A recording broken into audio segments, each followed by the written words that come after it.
भजनलाल सरकार के मंत्रिमंडल का आज गठन होने जा रहा है। हालांकि गठन को लेकर कई नामों की चर्चा चल रही है कि इनके नामों पर मोहर लग सकती है। हालांकि बीजेपी के विधायक मदन दिलावर अभी बीजेपी कार्यालय पहुंचे थे।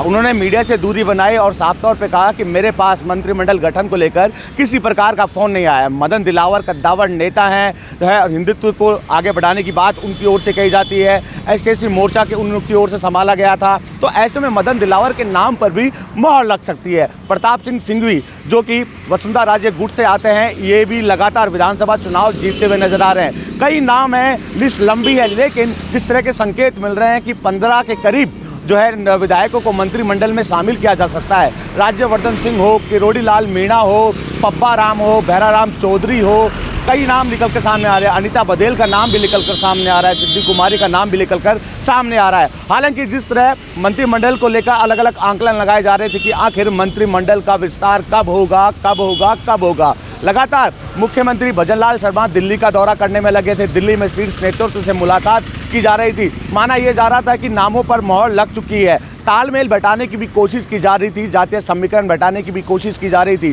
क्योंकि लोकसभा चुनाव पास में है। ऐसे में बीजेपी का शीर्ष नेतृत्व जानता है अगर लोकसभा चुनाव से पहले अगर मंत्रिमंडल का गठन हुआ और गठन होने भी जा रहा है, तो ऐसे में जातीय समीकरण बैठाने बहुत ज़रूरी है। तो निश्चित तौर पर जातीय समीकरण बैठाने की कोशिश की गई और आज जिस तरह नामों का ऐलान होगा, शपथ होगा, विभागों का बंटवारा होगा, किसको कौन सा विभाग दिया जाता है और किस किस को मंत्रिमंडल में शामिल किया जाता है, ये भी देखने वाली बात होगी। नाम कई निकल कर सामने आ रहे हैं। क्या अनुभव को प्राथमिकता दी जाएगी या फिर युवा चेहरों को मंत्रिमंडल में शामिल किया जाएगा? क्योंकि शीर्ष नेतृत्व की ओर से जिस तरह भजनलाल शर्मा को मुख्यमंत्री बनाया गया, उसके बाद पहली बार के विधायक भी अपने आप को मंत्रिमंडल में शामिल करने के जो है संचय लगाए बैठे हैं, एक उम्मीद लगाए बैठे हैं। इन में बात करें गोपाल शर्मा की या फिर बाल मुकुंदाचार्य की, ये भी अपने आप को मंत्रिमंडल में जो है शामिल होने के आस लगाए बैठे हैं। इसके साथ साथ ही 2 से 3 बार विधायक रहे, वो भी लगातार कयास लगाए बैठे हैं कि इस बार मंत्रिमंडल में उनको शामिल किया जाएगा। फिलहाल जो है लोकसभा चुनाव को देखकर शीर्ष नेतृत्व मंथन पूरा कर लिया,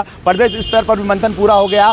अब जिस तरह 3:30 बजे, यूँ कहें कि 3:30 बजे जो है नामों का ऐलान होगा, उसके बाद स्थिति साफ हो पाएगी। बसंत पांडे, TV9 जयपुर।